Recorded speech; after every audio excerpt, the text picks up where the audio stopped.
Le cœur de ce texte explore la nature et la quête de l'amour, en opposant l'amour humain, souvent fragile et conditionnel, à l'amour divin, qui est parfait, inconditionnel et exige une réponse.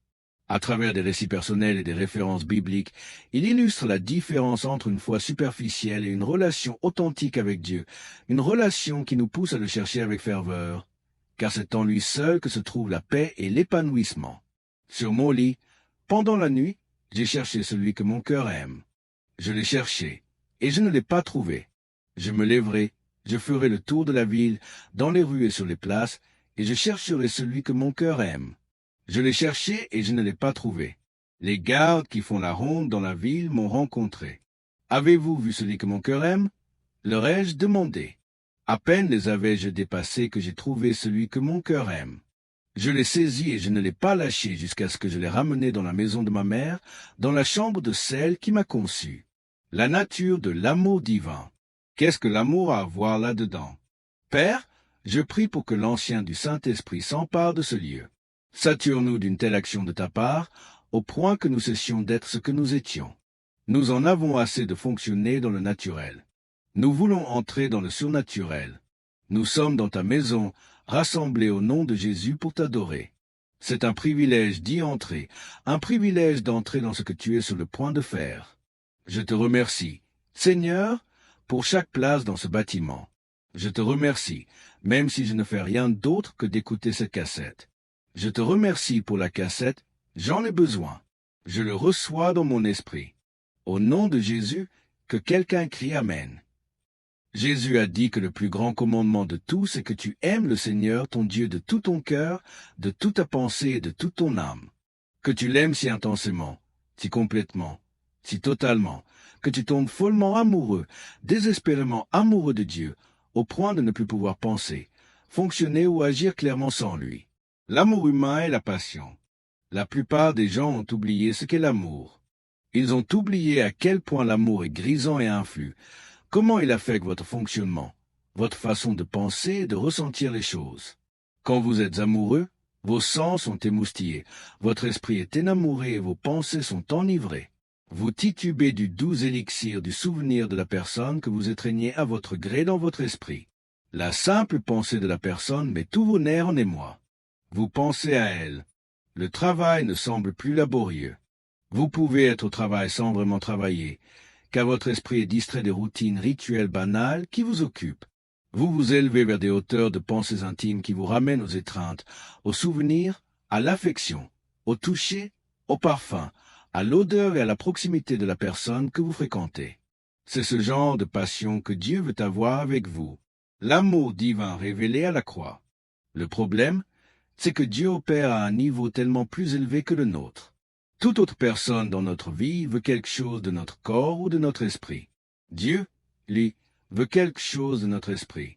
Dieu est esprit. Il faut que ceux qui l'adorent en esprit et en vérité. Une relation d'esprit est plus forte qu'une relation de chair. Lorsque Dieu se prépare à parler de passion, il l'illustre sur la croix lorsque Jésus est crucifié. Dans Actes 1, verset 3, la Bible dit qu'après sa passion, il leur apparut vivant et leur en donna plusieurs preuves irréfutables. J'ai regardé la croix, j'ai trouvé cela affreux. J'ai pensé que c'était horrible. J'étais presque gêné, en tant que chrétien, par le fait que l'emblème de notre foi est un lieu de meurtre, de dégradation et d'effusion de sang. Il semble presque terrifiant de considérer que l'emblème de notre salut se trouve sur une croix ensanglantée où l'on enfonce des clous dans la chair d'un homme innocent. Il est écorché, éviscéré comme un poisson. Il n'a ni beauté ni éclat pour attirer nos regards, et son aspect n'a rien pour nous plaire. Ses entrailles pendent. Il a été giflé par 500 soldats. Sa barbe a été arrachée de son visage. Son jeune corps a été meurtri, lacéré, écartelé, ravagé, malmené, maltraité. Et il devient l'emblème du christianisme. Cette vision d'horreur devient ce que Dieu appelle la passion. J'ai trouvé cela abominable. Il a appelé cela faire l'amour. Pour moi, c'était un meurtre. Il a dit non. Je te donnais mon corps, je faisais l'amour à mon épouse, je me donnais entièrement. Soudain, j'ai compris que ses pensées sont au-dessus de mes pensées, et ses voix au-dessus de mes voix. J'ai commencé à reconnaître que ce que je lui donnais était sans mérite, sans intérêt, que c'était élémentaire par rapport à ce qu'il m'avait donné. Même si je lui donnais l'acte de propriété de ma maison et tous mes biens, je n'arriverais toujours pas à égaler l'étendue de ce qu'il m'a donné. Lorsque Dieu se préparait à prouver combien il était amoureux de moi, il m'a dit, « Je t'aime assez pour tuer mon fils pour toi et le percer à mort sur une croix. En la regardant, tu sauras éternellement que je suis amoureux de toi. » Pensée Y. La Bible, dans le livre d'Isaïe, dit qu'il a été frappé par Dieu, que Dieu tuerait et offrirait quelque chose de saint pour des gens comme vous. Il n'y avait pas de tache ou de défaut en Christ. Il n'a jamais rien fait de mal ou de vil de toute sa vie. Quand Dieu vous a regardé, qu'il vous a comparé à Christ, il a tué Christ pour vous et a dit, « S'il me faut le tuer pour te sauver, je vais le faire. » Qu'est-ce que l'amour a à voir là-dedans? Tout, tout. Vous voyez, nous avons parlé de son amour pour pouvoir parler du vôtre, d'autant plus qu'il vous a aimé en premier. Selon Jean 3, c'est cet amour qui vous convainc d'aimer. En réalité, vous ne pouvez pas vraiment décider d'aimer Dieu. L'authenticité de l'amour et ses défis. Si nous demandons à quelqu'un « Aimes-tu Dieu ?» il dira « Oui, j'aime le Seigneur. » Nous le disons parce que nous sommes censés le dire. Que se passerait-il si vous disiez non? Vous pourriez être englouti sous terre, attraper la lèpre, avoir des hémorroïdes, ou quelque chose de terrible pourrait vous arriver. Quand Dieu se fâche, il joue avec ses ennemis. Tu ne m'aimes pas? Je ne t'aime pas non plus. Vas-y, attrape ça. Laissez-moi vous dire quelque chose que vous devez comprendre, puisque nous commençons à parler honnêtement. Ce truc sur l'amour est si fragile. Avez-vous déjà été amoureux? C'est impossible à expliquer. Vous ne pouvez même pas expliquer à votre petite amie ce que vous aimez chez elle. Alors, copine, tu l'aimes? Je l'aime. Tu sais, Jimmy n'est pas aussi beau que Fred. Freddy t'assurait. Moi, mais je ne l'aimais pas. J'aime Jimmy, mais Jimmy n'a pas de dents. Ce n'est pas grave. J'aime ses gencives. J'aime Jimmy. Je vais lui acheter des dents. Je vais le ronger, le caser. J'aime Jimmy. J'aime. L'amour total est difficile à réaliser. La majorité des relations ne sont pas basées à 100% sur l'amour, même si vous êtes mariés depuis des années. La plupart des gens fonctionnent à 60 ou 75%. De temps à autre, les chiffres baissent avec le nombre croissant d'années. Au début, ça a peut-être commencé à 80%, puis c'est descendu à 42%. Vous n'en parlez pas, vous faites juste avec. Des fois, les gens n'ont pas réellement un amour intense l'un pour l'autre. Ils ont plutôt une idylle. Vous savez avec certitude si vous avez un véritable amour lorsque les ennuis arrivent. L'amour est éprouvé dans des situations déplaisantes. C'est à ce moment-là qu'il est révélé. L'amour est éprouvé quand elle n'est pas jolie, quand elle ne peut pas marcher. L'amour est éprouvé lorsqu'elle ne peut plus contrôler sa vessie, quand les reins ne fonctionnent plus. C'est là que l'amour est révélé. J'ai dit à l'un de mes fils, « Les gens qui disent qu'ils t'aiment ne t'aiment pas. Tombe malade et vois s'ils viendront te nettoyer le popotin. » Je sais que c'est un peu dur, mais c'est ce que j'ai dit et je m'y tiens. C'est ça, l'amour. Tout a à voir avec ça. Dieu veut vous aimer à son niveau, non au vôtre. Votre niveau est si faible, si mal défini et basé sur tant de choses qui n'ont pas d'importance, comme la convoitise et l'apparence. L'amour inconditionnel de Dieu. Je veux tomber amoureuse d'un homme qui a une voiture. C'est idiot. Quand Dieu parle d'amour, il dit « Je veux que tu m'aimes de tout ton cœur, de toute ta pensée, de toute ton âme. » Seulement, je ne peux pas faire ça tout seul. C'est pourquoi la Bible dit dans un Jean qu'il m'a aimé le premier. Dieu sait qu'il y a quelque chose en nous qui fait que chaque fois qu'on nous aime, on aime en retour, particulièrement si c'est un amour tenace. C'est délicat de maltraiter quelqu'un qui vous aime. Vous dites « Ne me fais pas perdre mon temps. » Or, la personne continue à vous aimer jusqu'à ce que cela vous brise. Vous pouvez avoir des préjugés, mais si quelqu'un persistait à vous aimer, vous feriez une exception. Avez-vous déjà entendu des gens qui ont des préjugés parler? Je n'aime aucun d'eux, sauf Henri. Henri est bien, mais les autres, vous pouvez tous les prendre. Sauf Henri, il est différent. Savez-vous pourquoi? Henri les a aimés. Quand les gens vous aiment, vous les aimez en retour.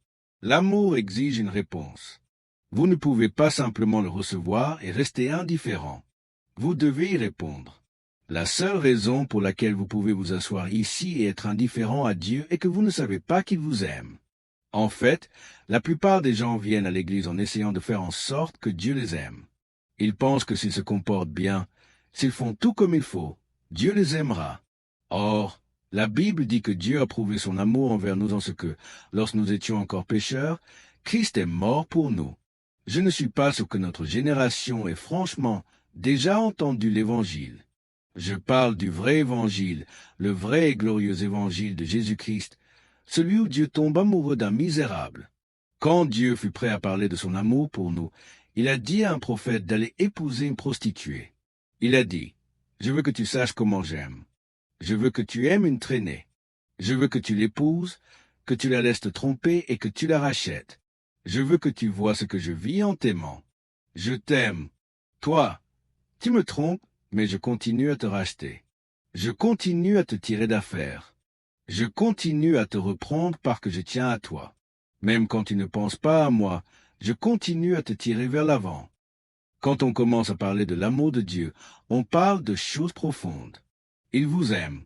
Quand ma femme et moi sortions ensemble, elle vaporisait mon eau de Cologne sur mon mouchoir pour pouvoir la sentir. Elle disait « Je t'ai » sur mon mouchoir. On s'appelait au téléphone pour s'écouter l'un l'autre respirer. On parle comme des niais quand on est amoureux. Qu'est-ce que tu fais? Rien. Qu'est-ce que tu fais? Rien. À quoi penses-tu? Rien. Je pense à toi. Oh, que tu es bête. Vous pouvez être très intelligent, mais quand vous tombez amoureux, vous dites des niaiseries. Chaque fois que je porte ce pull, ça me rappelle toi. C'est celui que je portais quand je t'ai rencontré. Un vieux pull qui schlingue, tu le portes encore. Mais c'est l'amour, le défi de l'amour de Dieu. Réalisez-vous que Dieu est amoureux de vous? Vous voyez, c'est dur. J'en ai parlé à un ami et je lui ai envoyé un courriel. Je lui ai dit de prier pour moi car je me préparais à enseigner sur le sujet de l'amour. C'est la chose la plus compliquée que j'ai enseignée jusqu'ici. Premièrement, on ne peut comparer l'amour de Dieu à rien du tout. Vous ne trouvez aucune comparaison, aucune analogie. Il n'y a pas de métaphore. Les gens ne peuvent pas s'y identifier. De ce fait, ils n'y croient tout simplement pas. Ils jettent un coup d'œil à eux-mêmes et disent « Oh, un Dieu parfait ne peut pas m'aimer. » Du coup, ils continuent d'essayer de régler des choses en eux, par eux-mêmes, pour que Dieu les aime éventuellement, au lieu de recevoir, d'accepter son amour et de laisser cet amour les fortifier. Ils continuent d'essayer de se fortifier eux-mêmes afin qu'il les aime. Mais vous ne pourrez aucunement vous affermir assez pour mériter le genre d'amour qu'il veut vous donner. Vous devez tout simplement recevoir son amour dans votre vie. Entendez-vous ce que je vous dis? Il vous aime. Je vais vous dire ce que nous voulons exactement des relations. Nous voulons quelqu'un qui nous aime, quoi qu'il arrive. Aime-moi, tout simplement, même après avoir appris à me connaître. Certains disent, « Pasteur, je t'aime. » Non, vous ne me connaissez pas. Vous aimez le ministère du pasteur, pas le pasteur. J'aime Oprah. Mais tu ne connais pas Oprah. J'aime l'équipe des cow-boys. Je n'aime pas les cow-boys. Vous ne les connaissez pas. Allez, soyez honnêtes. Vous ne connaissez pas les gens dont vous parlez. Vous ne pouvez pas dire que vous ne les aimez pas. Ce que vous n'aimez pas, c'est leur performance sur le terrain. Je n'aime pas Aretha Franklin. Quoi? Vous ne la connaissez pas. L'amour au-delà de la performance. Je parle de quelque chose de plus profond que tout cela. Je parle de quelque chose de plus riche que cela. Ce que nous voulons sincèrement, c'est quelqu'un qui nous aime, qui nous aimera encore lorsqu'il nous connaîtra. Le problème est que vous me dites « je t'aime » en raison du fait que vous voyez toutes les bonnes choses. Si nous allions plus loin, que vous commenciez à voir des choses peu aimables, m'aimeriez-vous à ce moment-là? M'aimerez-vous quand vous subirez mes humeurs, mon tempérament, mon caractère? M'aimerez-vous quand vous connaîtrez mon enfance, mon parcours? M'aimerez-vous malgré mes erreurs, mes étrangetés, mes manies? M'aimerez-vous demain? M'aimerez-vous jusqu'à ce que la mort nous sépare? N'allez-vous pas changer à cause de moi? N'allez-vous pas m'abandonner? Je veux un contrat. Je veux que tu m'aimes pour toujours avant que je ne te dise quoi que ce soit. Je veux que tu signes un contrat. J'ai besoin de me sentir suffisamment en sécurité pour te dire qui je suis. pour qu'on ait plus que des relations sexuelles, pour qu'on ait une intimité. L'intimité, c'est voir à l'intérieur de moi. Je ne vais pas te laisser voir en moi si tu vas me quitter. Je ne montrerai rien du tout. Je ne confesserai rien du tout. Je n'ai rien fait. Je n'étais pas là. Je suis O.J. Simpson. Je ne sais rien à propos de cette histoire. Je vous taquine. Je ne sais même pas s'il y est pour quelque chose. Enfin, ça c'est un autre message. Dieu dit qu'il vous aime. Vous devez comprendre, pensez grec un instant, qu'il n'y a rien que vous ayez fait dans votre vie auquel Dieu n'ait pas assisté. Rien. Vous n'avez pris aucune douche qui n'est pas regardée. Vous n'avez eu aucune conversation que Dieu n'ait pas entendue. Certains diront, c'est une violation de la vie privée. Vous n'avez eu aucune pensée que Dieu n'ait pas lue.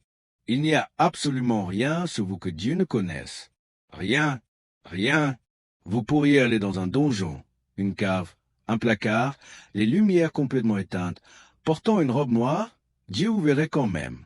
Quand Dieu dit qu'il vous aime, c'est différent de ce que je vous dis. À dire vrai, je vous connais peu.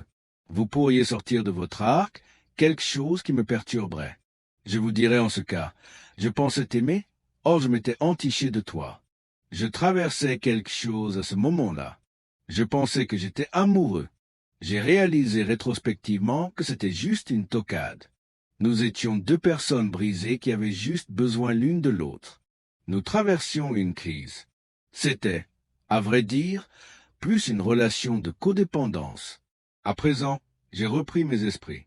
Je comprends. Tout mon respect. Je ne t'oublierai jamais. Tu auras à jamais une place de choix dans mon cœur. Pendant ce temps, j'ai hâte de sortir de ta vie. En effet, je pense que tu es une vraie tarée et je ne veux surtout plus être dérangé par toi. Je vais sortir de ta vie comme Michael Jackson en faisant le moonwalk, car cette relation ne marche pas. Toujours est-il que Dieu sait qui vous êtes. Personne ne vous a jamais vu comme il vous a vu. Vous êtes grand ouvert comme un poisson éviscéré, totalement exposé. Pourtant, il vous aime. Il vous aime. C'est ardu de vous mettre ça dans la tête, n'est-ce pas? Tout d'abord, il est difficile d'exprimer à quel point vous êtes exposé, complètement nu. La Bible dit que tout est à nu et à découvert aux yeux de celui à qui nous devons rendre compte. Vous êtes complètement nu devant lui. Vous ne pouvez pas lui mentir, vous ne pouvez pas le tromper, vous ne pouvez pas faire valoir votre droit au silence. Tout est grand ouvert. Pourtant, il vous aime. Si un jour vous vouliez avoir une relation intime avec quelqu'un, Dieu devrait être votre choix. Il n'y a rien qui puisse se développer en vous qu'il n'ait déjà vu. Vous pourriez vous surprendre vous-même et ne pas surprendre Dieu. Dieu connaît déjà la fin depuis le début. Il sait tout sur vous. C'est incroyable. Il vous a tellement aimé qu'il a tué son fils pour vous. Il a tué Jésus pour vous. Je ne tuerai même pas mon chien pour vous. Ne comptez pas sur moi. Je dis la vérité pure et simple. Certaines personnes ne le supportent pas. Ça ne me dérange pas de dire la vérité. Je suis un peu spécial, et vous l'êtes aussi. Je me sens à l'aise avec vous. Je me sens véritablement chez moi. C'est comme si j'étais dans mon salon sur le canapé avec vous. De toute façon, vous n'allez pas faire grand-chose pour moi non plus. Donc on est cool. Nous n'avons pas besoin de mentir l'un à l'autre. On sait où on en est. Mais Dieu qui est riche en miséricorde, quand il nous a aimés, a prouvé son amour envers nous. Il a acheminé son amour vers nous sur un tapis roulant qui allait dans votre direction. Il vous a aimé en dépit de ce qu'il sait de vous. L'amour divin, un amour personnel et romantique. Cet amour requiert une réponse. Il est romantique, il est personnel, il est intime, il est intense. La religion est à 1000 lieues de cela. Venir ici avec les cheveux coiffés, les ongles faits avec un J dessus, et un petit diamant sur votre auriculaire n'a rien à voir avec ce dont je parle. Que votre copain et vous portiez du bleu à l'église n'a rien à voir avec ce dont je parle.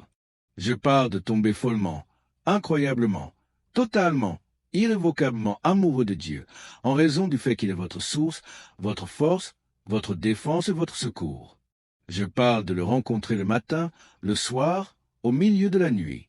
Je parle de lui confier votre enfance, vos enfants, vos problèmes maritaux, votre esprit et vos émotions.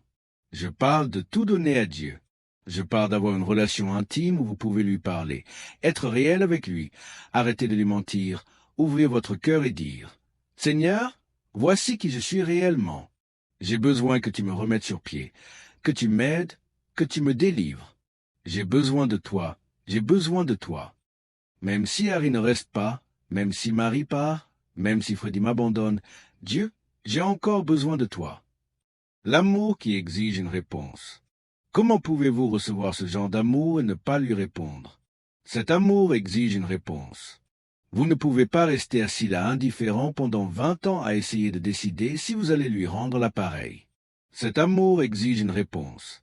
Vous êtes le bénéficiaire des bienfaits de l'amour, de la faveur de Dieu. Dieu vous bénissait lorsque vous viviez comme un chien.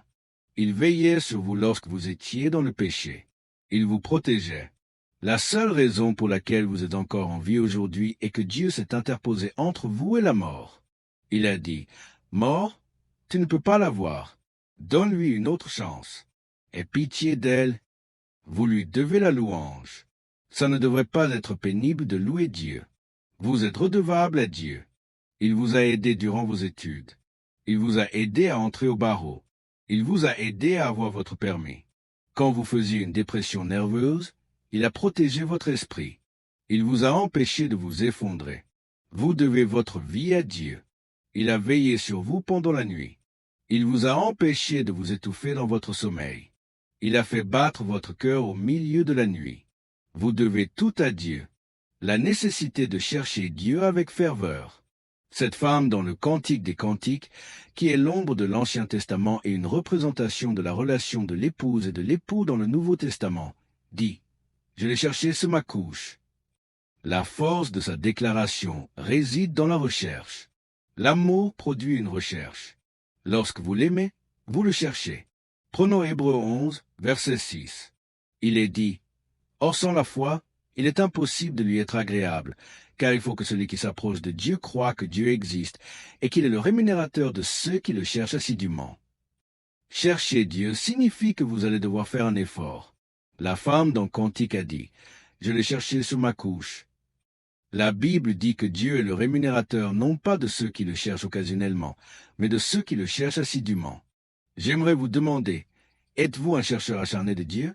Le fait qu'il parle de le chercher, ainsi que la femme qui dit qu'elle l'a cherché sur sa couche et ne l'a pas trouvé, et le Nouveau Testament qui dit dans Hébreux 11 que Dieu est le rémunérateur de ceux qui le cherchent avec ferveur, implique que le chercher pour la première fois ne signifie pas nécessairement trouver ce que vous cherchez immédiatement. Il est possible qu'il y ait des points de frustration. Il est possible de chercher Dieu et de ne pas trouver tout ce dont on a besoin en lui au départ. Dieu tire en fait quelque chose de votre persévérance. Quand vous persévérez en disant « Je te veux encore, je ne suis pas satisfait, je veux plus, j'ai besoin d'être plus près de toi, j'ai besoin d'une relation plus intime, je dois aller plus loin, ça ne marche pas pour moi, il y a encore des domaines de ma vie qui ne te sont pas soumis, j'ai besoin d'entrer dans ta présence. » Vous commencez en fait à dire avec ferveur « Me revoilà, c'est moi Seigneur, c'est moi à nouveau, ce n'est pas ma mère ni mon père, mais c'est moi Seigneur qui suis, dans le besoin de prier. » Si vous persistez sans cesse à venir devant sa face, la Bible dit, Pat et Jack, la Bible dit que Dieu est le rémunérateur de ceux qui le cherchent assidûment. Quand j'enseigne sur l'adoration et la louange, j'essaie de vous apprendre à le chercher avec ferveur. Ça ne veut rien dire pour moi le fait que vous veniez à l'église si vous ne le cherchez pas. Vous restez la même personne frustrée dans un endroit différent. C'est vrai. Vous êtes la même vieille personne, bien habillée, qui porte un beau costume dans une église de fous, remplie de gens qui ont bravé les embouteillages, et vous allez rentrer chez vous comme vous êtes venu si c'est moi que vous êtes venu voir. Vous ne recevrez rien du tout, rien. En revanche, si vous voyez Jésus, il vous guérira, il vous sauvera, il vous bénira, il vous restaurera, il vous libérera. Vous devez être quelqu'un qui cherche Dieu, pas les hommes. Ils vous décevront à chaque fois. Dieu dit qu'il est le rémunérateur de ceux qui le cherchent assidûment. La réalité du retour à Dieu. Je l'aime. Je le cherche. Je ne peux pas me permettre de rétrograder. Je ne peux pas me le permettre. Ce n'est pas que je n'ai pas de tentation ni de lutte. J'en ai même en ce moment. Je ne vais pas vous dire ce qu'elles sont, mais je les ai. Ma difficulté, C'est comme la plupart des gens mariés qui ont 80% de leur mariage qui fonctionne bien et 20% qui ne fonctionnent pas. Ils abandonnent Madame 80% pour Madame 20%. 20% semble plus grand que 80% quand vous n'obtenez pas ce que vous voulez. Ainsi, vous prenez Madame 20%, mais vous commencez à remarquer qu'elle n'a pas 80%. Vous réalisez que vous auriez été mieux avec Madame 80%.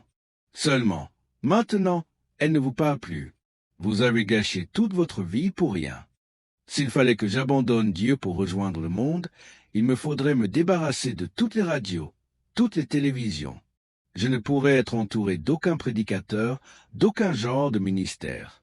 Il me faudrait vivre sur une île quelque part. Je ne pourrais pas fréquenter quelqu'un qui parle de lui. Si je filtrais les stations radio, que j'entende quelqu'un qui prêche bien, je ne pourrais pas m'empêcher de l'écouter. Vous voyez, quand vous aimez quelqu'un, sa simple odeur vous le remet en mémoire. Et je voudrais être à nouveau avec lui. Je me souviendrais de ce que c'était que d'être ici à prêcher. Cela me rendrait fou de ne pas pouvoir sentir cette gloire, cette onction, cette présence dans ma vie. Je ne crois pas pouvoir me saouler suffisamment pour que ça ne me manque pas. Je ne crois pas pouvoir me droguer suffisamment. Je sais qu'il y a des rétrogrades ici. Vous essayez de prétendre qu'il ne vous manque pas. Si vous l'avez déjà eu, il doit vous manquer. Impossible que ce ne soit pas le cas. N'osez même pas me dire le contraire, je le sais. Il est impossible d'être trop ivre ou trop défoncé pour ne pas vous souvenir de la vraie onction du Saint-Esprit quand vous l'avez déjà eue dans votre vie. Elle est trop réelle.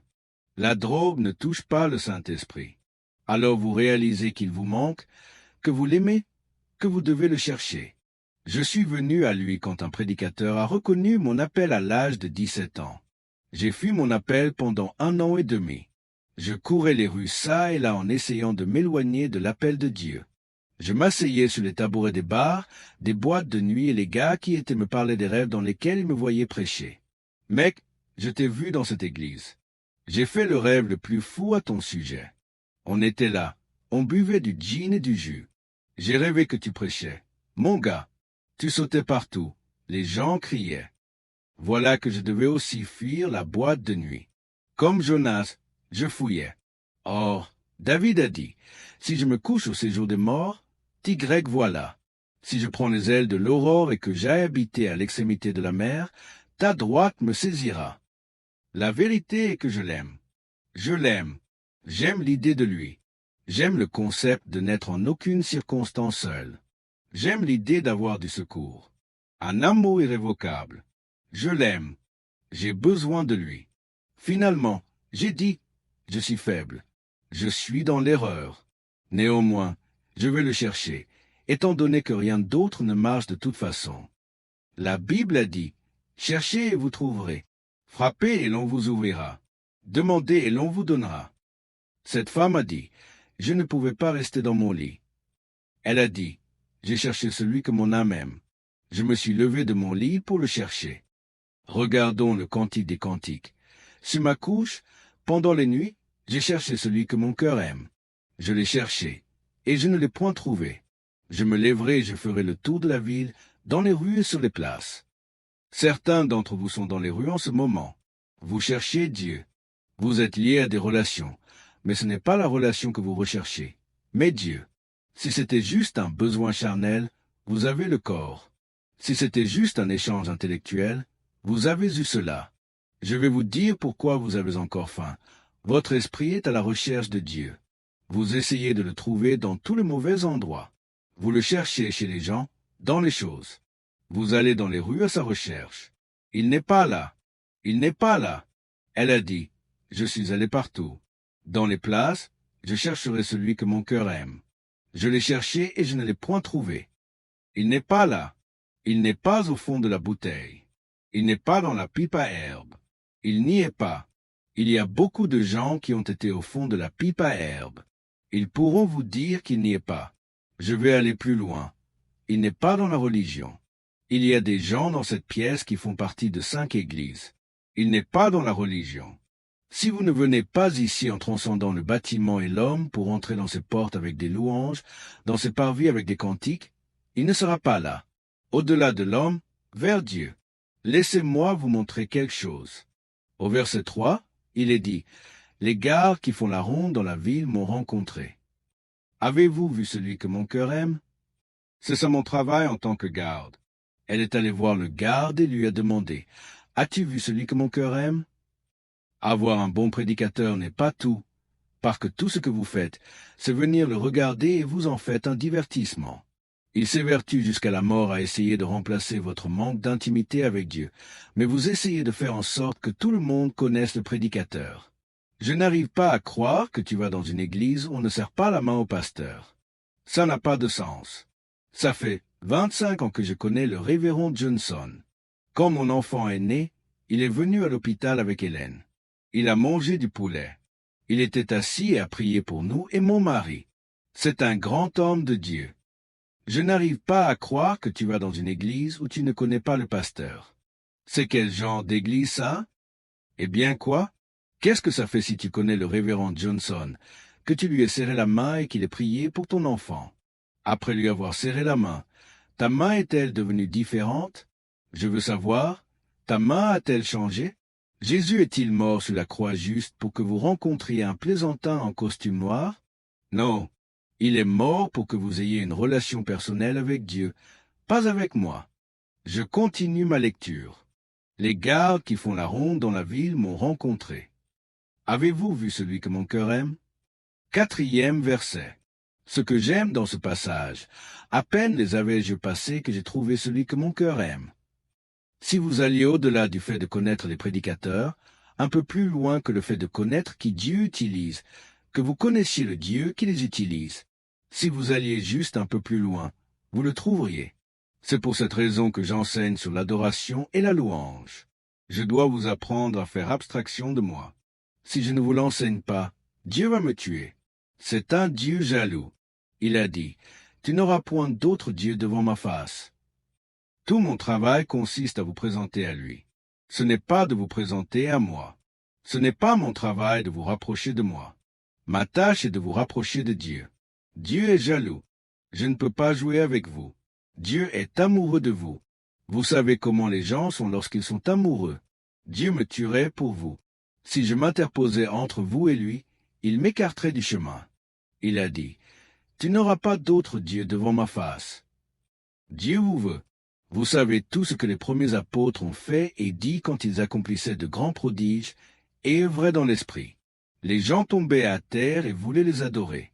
La première chose qu'ils disaient était, « Ne nous adorez pas. » Quand les anges descendaient, qu'ils ouvraient des portes et ouvraient la voie, les hommes tombaient à terre.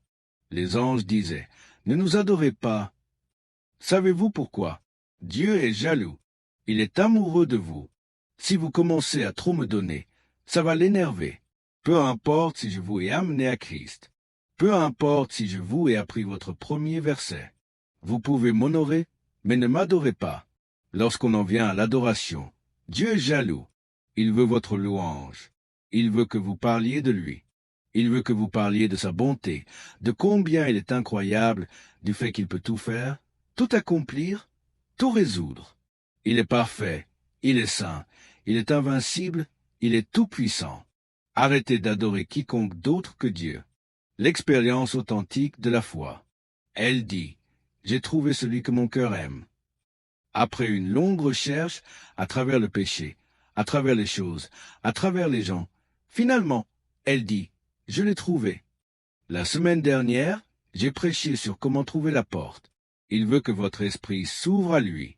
Je vais vous dire ce que je vois et je vais conclure. J'essaie de faire ce qu'un berger est censé faire. J'essaie de vous conduire au-delà de la religion. Certains d'entre vous sont religieux depuis des années. J'essaie de vous faire passer de la religion à une véritable expérience avec Dieu. Un jour, dans cette quête de lui, quelque chose va fuser en vous. Le ciel remplira votre âme d'une gloire que vous ne pourrez ignorer. D'une gloire qui ne vous permettra pas de vous asseoir ici en jouant au macho. D'une gloire qui fera en sorte que des larmes tombent à torrent sur votre visage. Parce que vous n'aurez jamais été en une telle présence de toute votre vie. Une gloire qui, bien que vous soyez un homme, descendra jusqu'au petit garçon à l'intérieur de vous, guérira l'enfant en vous, touchera des endroits que personne n'a jamais pu tenir ou caresser et répondra à des besoins que vous serez gêné d'admettre que vous avez encore. Une gloire qui cajolera la victime de viol jusqu'à ce que vous vous souveniez de l'incident sans plus en ressentir la douleur.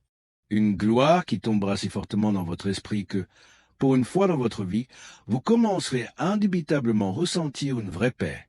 Une gloire qui vous fera déborder d'assurance du fait que vous saurez qui vous êtes, puisque vous saurez à qui vous appartenez. Vous aurez dépassé le simple fait de venir à l'église, d'entendre chanter la chorale, ou de savoir qui a la meilleure chorale ou la meilleure église de la ville, pour entrer dans une relation profonde avec Dieu qui sera si forte qu'elle dépassera l'église.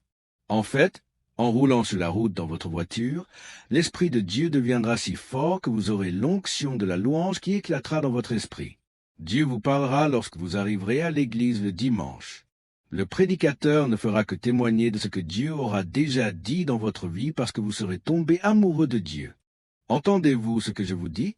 Pasteur, comment obtenir cette gloire?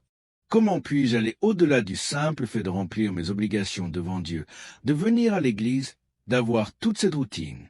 Comment puis-je entrer plus profondément dans la présence de Dieu? Laissez-moi vous dire quelque chose. Celui qui a faim et soif de la justice sera rassasié. Celui qui a faim et soif de la justice sera rassasié. Peu importe sa couleur, peu importe l'école où il a été, peu importe la communauté dans laquelle il vit, peu importe si les gens l'aiment ou non, peu importe s'il est mexicain, portoricain, swahili ou jamaïcain, celui qui a faim et soif de la justice sera rassasié. Peu importe ce qu'il a fait dans son passé, peu importe qu'il ait été un menteur, un tricheur, un escroc, un arnaqueur, un homosexuel, un hypocrite, un médisant, un agresseur, un esprit nocturne, un chasseur de sorcières, un chasseur de démons, un sorcier, un magicien ou une femme vaudou, peu importe ce que vous faisiez, peu importe que vous jouiez au dé, que vous jouiez au tarot, que vous jouiez à la planche de Ouija, si vous venez à Dieu, celui qui a faim et soif de la justice sera rassasié. Un appel à la recherche.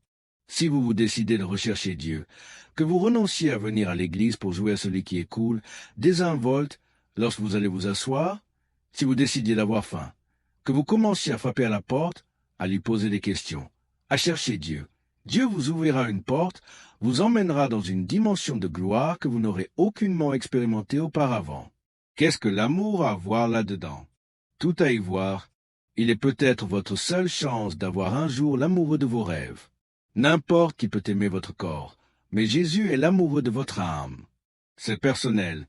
Tout le monde ne comprendra pas cela. Cependant, je ne peux pas choisir qui vient. Je ne peux pas toujours dire qui va venir. Si vous êtes ici, que ce message résonne dans votre esprit, ça ne veut pas dire que vous n'êtes pas chrétien. Ça ne signifie pas que vous n'avez pas de relation avec Dieu. Si vous avez faim pour passer au niveau supérieur, il vous faut ouvrir la partie la plus profonde de vous-même. Vous devez commencer à chercher Dieu. Ne soyez pas simplement curieux. Ne cherchez pas à être diverti. Cherchez-le. Nous aimerions vous donner l'opportunité de faire de Jésus-Christ le Seigneur de votre vie. Voulez-vous bien prier avec moi? Dites, « Seigneur Jésus, je me repens de mes péchés. Viens dans mon cœur, je fais de toi mon Seigneur le Sauveur. » Si vous avez fait cette simple prière, nous croyons que vous êtes né de nouveau. Allez dans une bonne église qui est basée sur la Bible, donnez à Dieu la première place. Nous espérons de tout cœur que ce message vous encouragera. Si vous connaissez quelqu'un qui peut être encouragé, s'il vous plaît, envoyez-le lui. Édifions le corps de Christ ensemble. Nous publions un nouveau message chaque semaine. Appuyez sur la cloche des notifications pour vous le rappeler. Merci infiniment de nous soutenir en vous abonnant à notre chaîne. Que Dieu vous bénisse abondamment.